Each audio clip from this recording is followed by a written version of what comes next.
So hi, my name is Sarah. I work at Redfin, the technology real estate brokerage.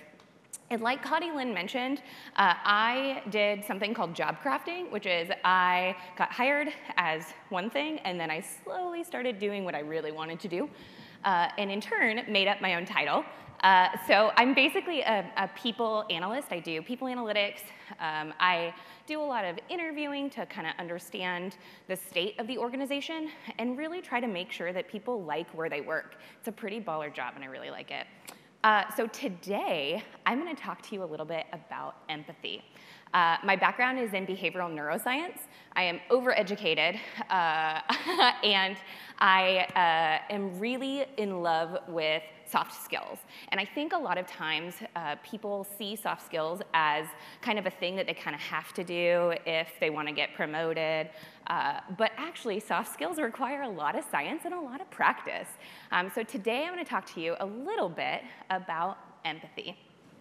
So part of the DevOps process, so I've heard from all of my friends and people I don't know, is empathy. That empathy is required to work in DevOps. We talk typically about empathy for having empathy for our customers, people who are using our products so that we can build good code that they'll actually use. But I want to talk about empathy for three things: having empathy for ourselves, having empathy for our teammates, and working, doing daily things in our daily work lives with empathy.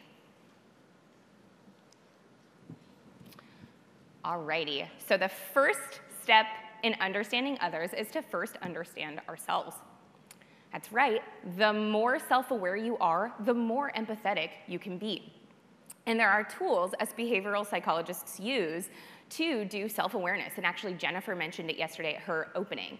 Today, I'm going to talk to you about 2 personality assessments. The first personality assessment I want to talk about is what we call DISC, or D-I-S-C.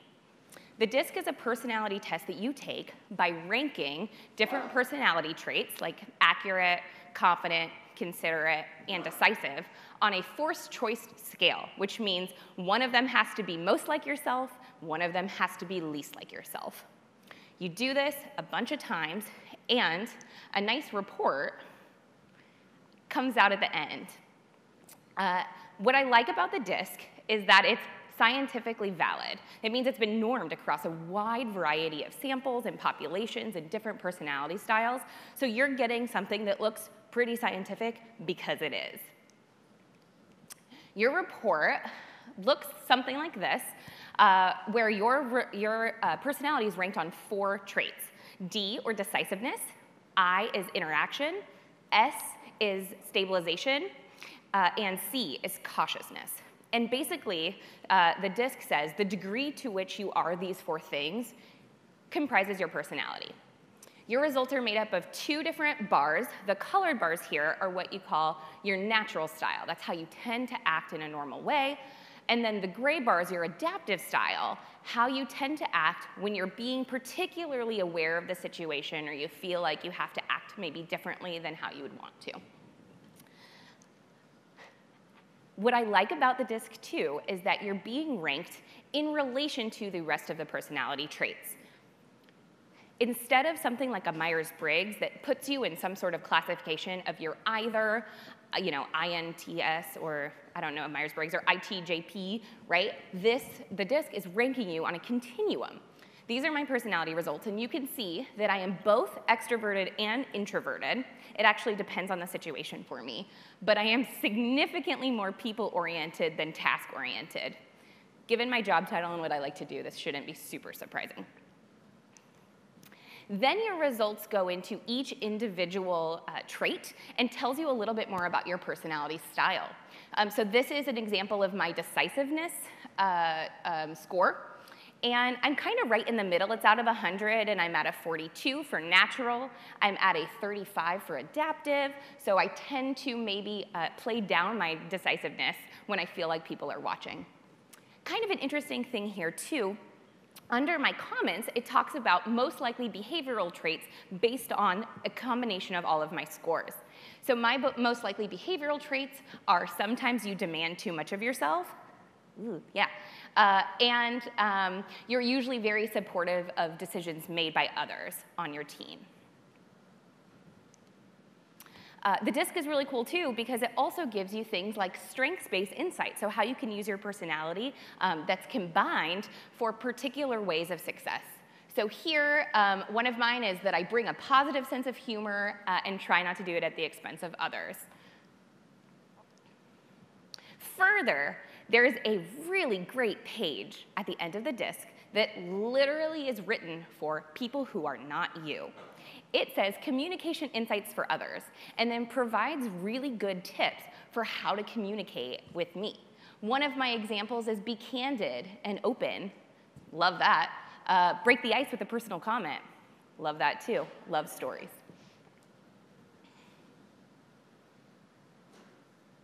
All right, so that was the disc.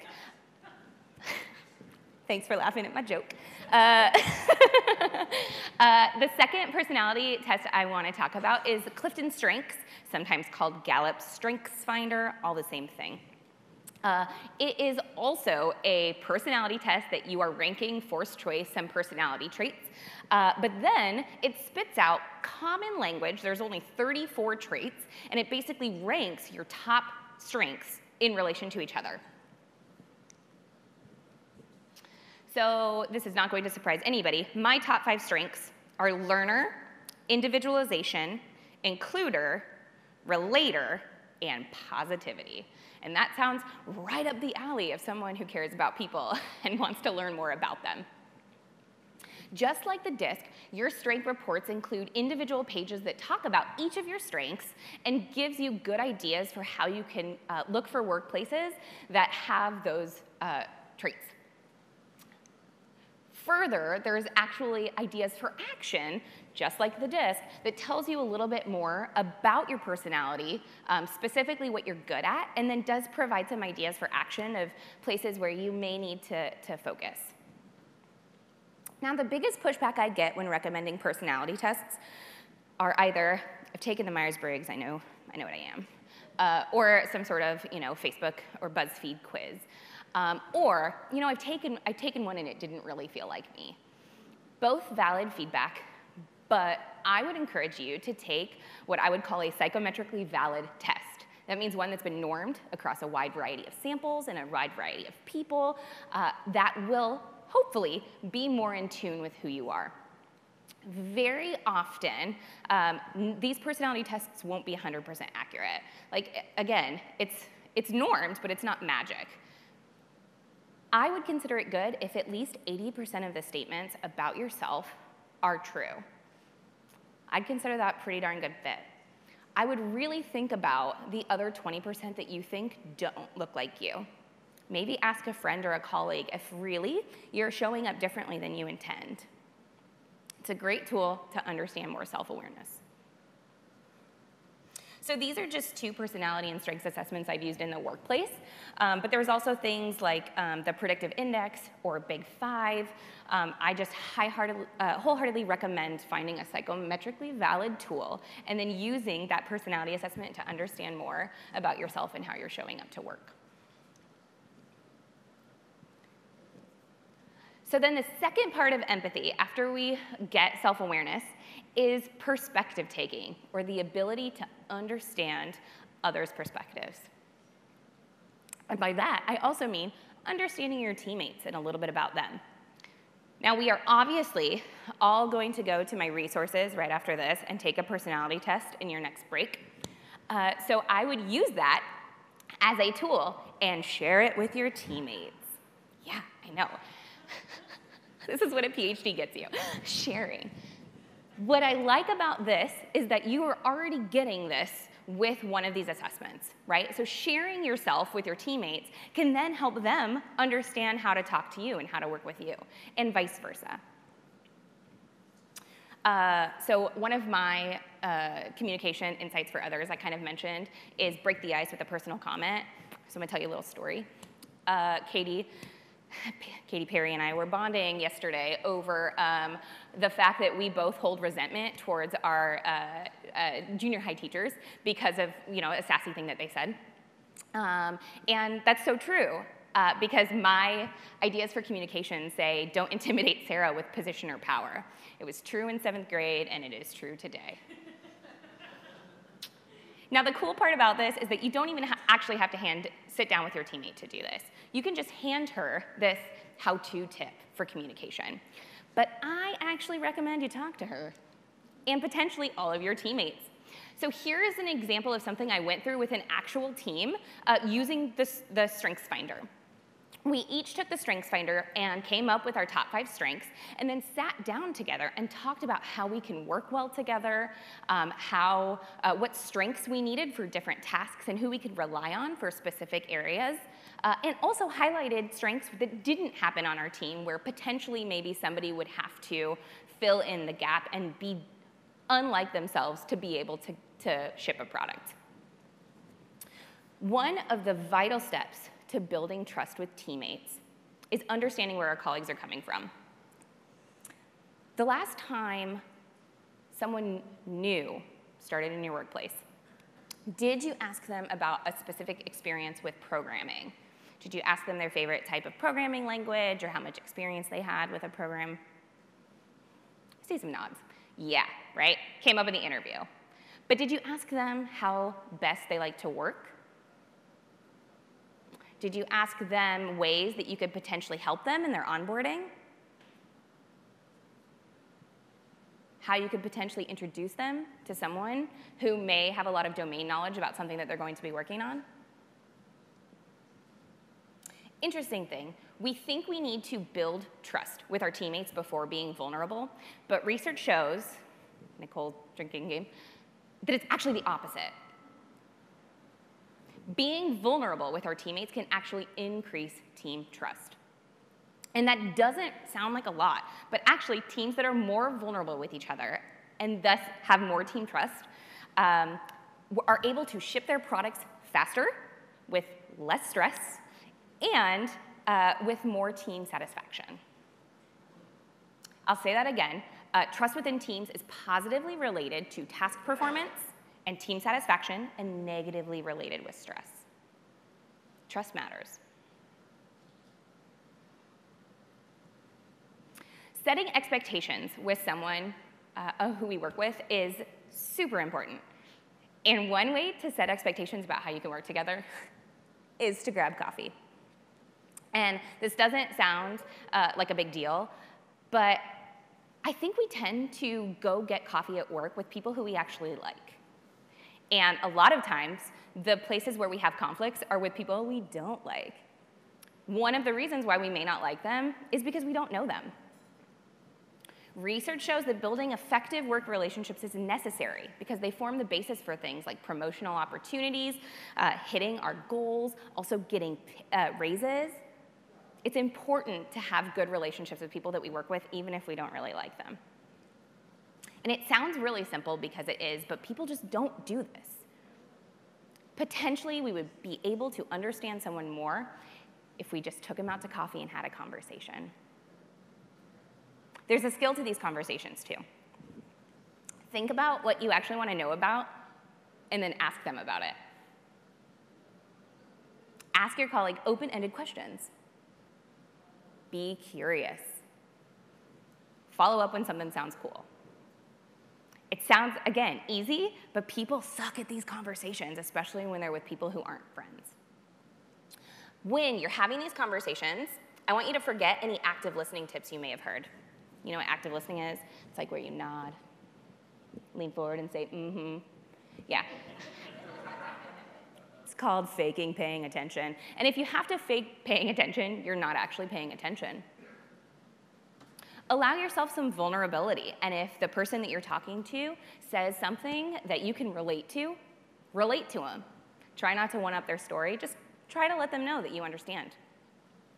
If they say some sort of story that has them overcoming a hurdle or they defeated some sort of adversity, do not respond with a phrase that starts with "at least." That's not empathy. Thanks. Yep.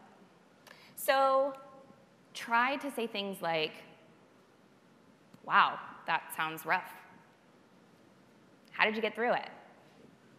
What can I do for you? Say you have sat down with a colleague, you've tried really hard, but you still feel like your relationship is difficult and you can't get over a hump. I challenge you to do a Gemba walk. We've all said something to the effect of, I just don't know what Jim does all day. And we're right, we do not. We don't know how often Jim is interrupted by someone who potentially knows that he's the best and has the most domain knowledge about a topic. We don't know particular stresses of his daily work.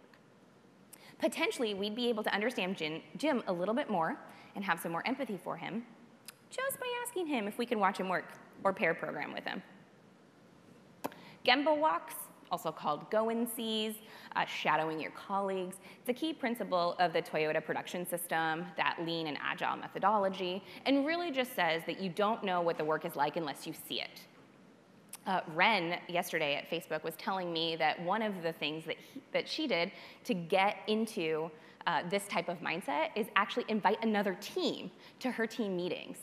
And really understanding how people are working, what they're prioritizing, can be really helpful. We typically use these phrases to understand how customers are using our product or how we can lean out a process. And remember, how you work is still a process. Just remember that if Jim is still working at your company, even if you think he is the biggest doofus, probably means that he has something to offer. You just have to be open to listening.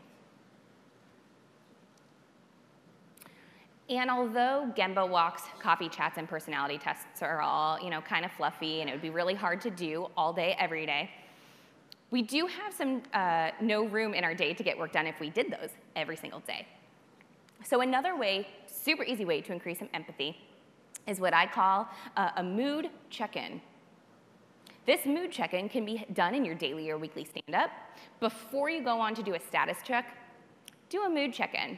This is a 2x2 grid of mood on the x-axis and energy on the y-axis. Go around and ask people where they are. I think you're going to change the way you talk to someone if they say that they're in quadrant 3 than if they say they're in quadrant 1. And you don't actually have to worry about this particular check-in if you don't like it. An engineering team I used to work with did thumbs up and thumbs down. Another one did a 1 to 5 scale where 1 was crappy and 5 was happy. It's just nice to understand, before we talk about our work, where everybody else is on an emotional level. And you don't even have to go into why you're a 3 versus a 1. You can just tell people that you're checking in as a 3.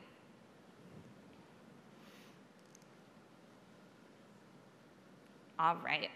So the last part of empathy is something that psychologists call emotion reappraisal. And that is just being able to change the trajectory of an emotional response by reinterpreting the meaning of a stimulus. In other words, it's being able, in an emotional situation, to recognize that it's emotional and change your perception about it. It's super hard. So the first step in being able to do this is to recognize that your decisions are wrought with cognitive biases. You may have heard the term unconscious bias, and it's actually typically in reference to hiring, right? Being able to take out the bias in the hiring process by doing some sort of training, right? It's still really important, but there's actually ways where you are contributing to cognitive biases and your brain is actually making connections that you don't even know are happening all the time. Maybe you are a subscriber to Textio. It's a cloud computing natural language processing software that then looks at job descriptions and pulls out gendered language. Maybe you're doing blind hiring, where you cover the degrees and cover the names of your applicants to try to reduce some of that bias. All great tools, highly recommend them. But we are also pretty consistently making biases in our everyday lives with even people that we work with. For example, we are more likely to think that the most attractive person in the room is the smartest. And we tend to think people who look like us are the most attractive. We're more likely to like people with whom we can find similarities. Yep. And we're more likely to think that the success that we get is due to hard work, but the success that someone else gets is due to luck or privilege. Now, I've told you a personal story about myself. I've put up my personality traits to a room full of strangers, and both of those are actually trying to use your cognitive biases for my benefit by trying to share myself and be vulnerable with you and hopefully make you care more about my talk and about empathy. Now, all of these cognitive biases that we have change how we interact with people at work. Reading up on some of them and really trying to understand the reasons why you like one person and may hate Jim is really important and can make you more empathetic. This slide was for Amy, who I don't think is here. So now I'm going to talk to you about how you should react in specific emotional situations. That's kind of true. I'm going to talk about how you can control situations that you know are going to be emotional. That's right. I'm going to talk about giving feedback. I think we all typically intend well when we're providing feedback.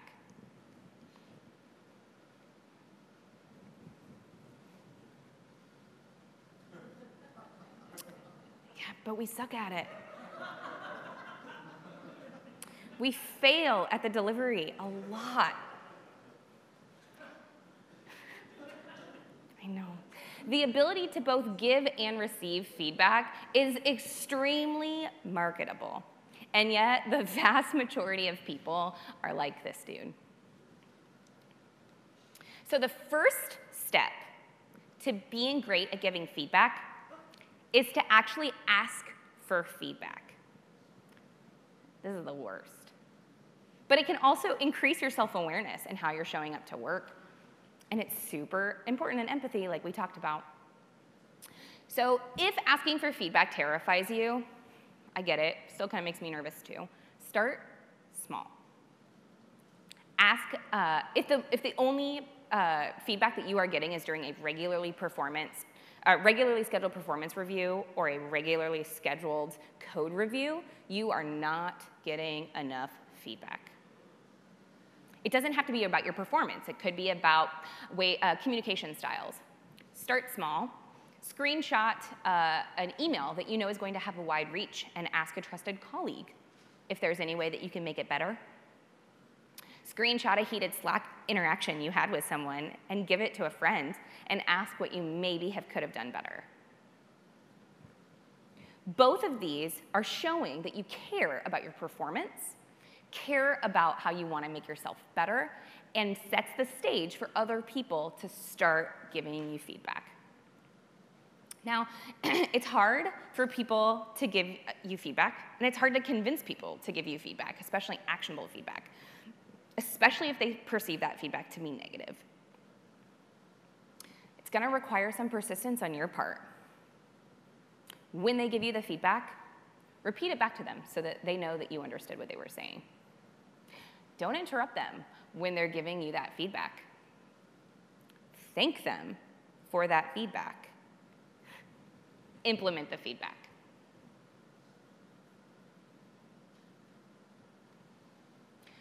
The next step to being great at giving feedback is to give it.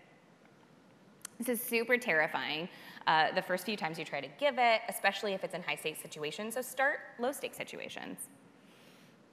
And if giving feedback makes you nervous, don't worry. I got some resources for you that tell you all about it. So a little feedback 101. The first is to talk face to face.